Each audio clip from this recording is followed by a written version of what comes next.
How y'all doing? It's your boy L Dog. Welcome back to Larry Reactions. Just want to talk about She-Hulk, episode 6. Uh, that just another filler episode. The name of the title of the episode was called Just Jen. Basically, Jennifer got invited to a wedding from a friend that she hasn't spoken to in years. Uh, from the get go, you already sense foul play, but from the name of the episode, you figure it's gonna be one of those episodes where she's really not gonna be in She-Hulk form, or it's basically gonna be about Jen. And of course, the fourth wall antics go on. She gets invited.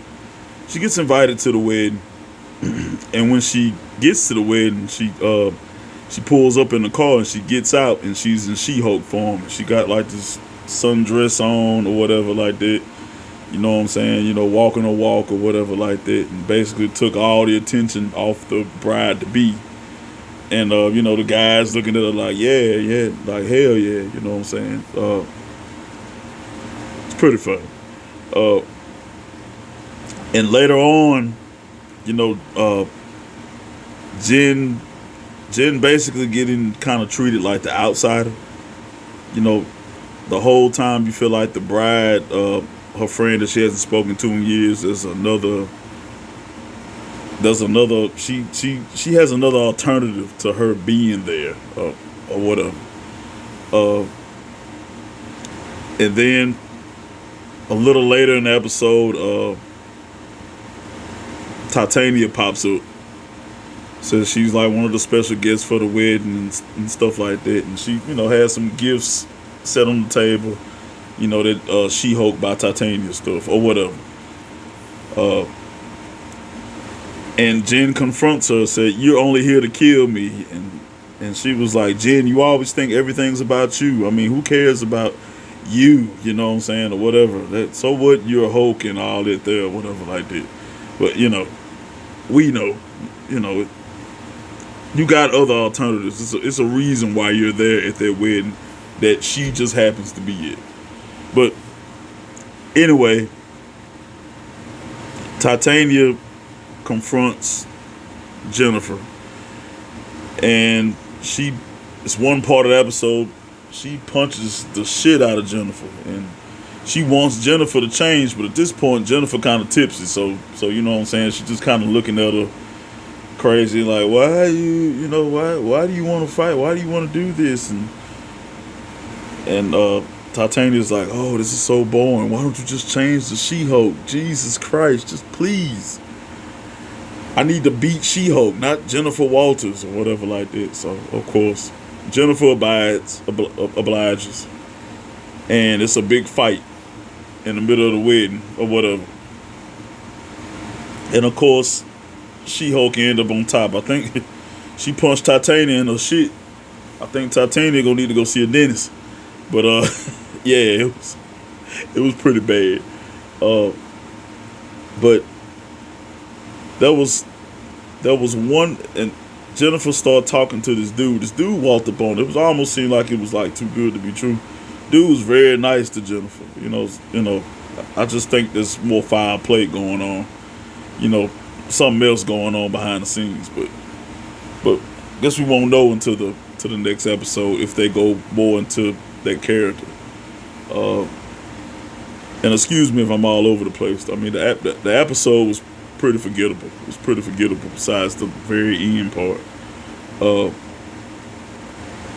oh, and there was also another funny thing that happened. Jennifer's best friend and the other lawyer, they took on a case for this guy. He called himself Mr. Immortal. And I remember that name in the comics. He's like basically cursed with life, like he can't die.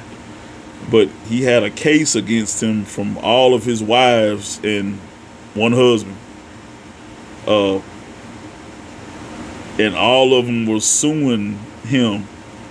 And he had a small, over the years he's come into a small fortune, investing in the different stuff and stuff like that. He's immortal, so he lived for a long fucking time. But anyway, while they're in there doing the little conference about the the case or whatever like that. All of his wives and his one husband was sitting at the table or whatever like that, and they tell him that, this is not, it's probably not going to end well for you. You know, I can try to work something over, but it's probably not going to go well. So they get the yapping or whatever like that. Then all of a sudden, Mr. Immortal just jump out the fucking window and land on a security vehicle, and then he just leap out the window and he falls like 20, 30 stories down, and he just gets up he land on the security car, and he just gets up off the security car like, yep, because he always figured if he dies, that means he's out the marriage, because it's death to his part, death to his part, whatever. But it was a forgettable episode. Nothing major really happened. There's one thing. The thing at the end. There was an organization that was mentioned called Intelligentsia, and in a comic book, that was an organization that was made to take down the hoax.